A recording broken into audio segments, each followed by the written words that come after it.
पश्चिम बंगालच्या निवडणुकीच्या निकालांनी भल्या भल्या राजकीय पंडितांची गणितं पूर्णपणे उलटवून टाकली।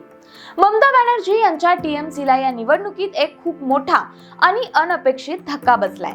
विशेष म्हणजे हा धक्का अशा भागातून बसलाय जिथे टीएमसीचा कोणीही पराभव करू शकत नाही असं मानलं जायचं। हा भाग म्हणजे बंगालचे मुस्लिम बहुल जिल्हे।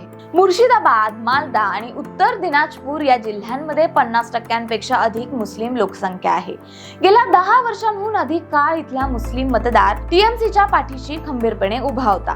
पण यावेळी असं काहीतरी घडलंय की ज्यामुळे टीएमसीचे हे अभेद्य बालेकिल्ले अक्षरशः कोसळले आहेत। निकालांची आकडेवारी पाहिली तर तुमच्या लक्षात येईल की या 3 जिल्ह्यांमधील एकूण 43 जागांपैकी भाजपने थेट 19 जागांवर झेप घेतली आहे। मागील निवडणुकीत त्यांच्याकडे केवळ 8 जागा होत्या, पण यावेळी इथे 35 जागा जिंकणाऱ्या टीएमसीला आता 22 जागांवर समाधान मानावं लागतंय। आता तुम्हाला प्रश्न पडेल की हे कसं झालं? याचं सर्वात मोठं कारण ठरलं मुस्लिम मतांचं झालेलं विभाजन। यावेळी मुस्लिम मतदारांनी टीएमसीला एकट्टा मतदान करण्याऐवजी काँग्रेस, माकप आणि हुमायून कबीर यांच्या आम जनता उन्नयन पार्टीला मतदान केल्याचं प्रथमदर्शनी दिसतंय। याचं सर्वात मोठं उदाहरण म्हणजे मुर्शिदाबाद जिल्हा।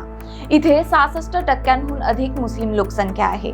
गेल्या निवडणुकीत टीएमसीने इथे 22 पैकी 20 जागा जिंकल्या होत्या, पण यंदा मात्र त्यांचा आकडा थेट 9 वर आलाय।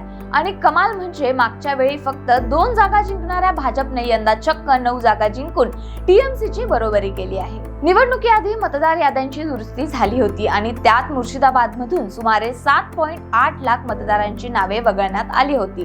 टीएमसीला वाटलं होतं की या कारवाईमुळे मुस्लिम मतदार रागावून आपल्यालाच मते देतील, पण प्रत्यक्षात मात्र मतदारांनी वेगवेगळ्या विरोधी पक्षांना पसंती दिली।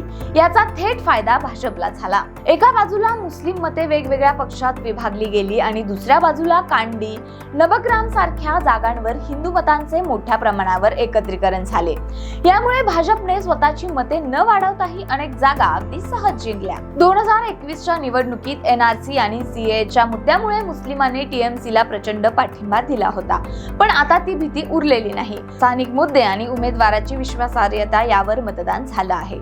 आपला सर्वात हक्काचा मतदार आता पूर्वीसारखा आपल्या पाठीशी राहिलेला नाही। हा ममता बॅनर्जींसाठी मोठा इशारा आहे। बंगालच्या या बदललेल्या राजकीय चित्राबद्दल तुम्हाला काय वाटतं? आम्हाला कमेंट्स मध्ये नक्की सांगा।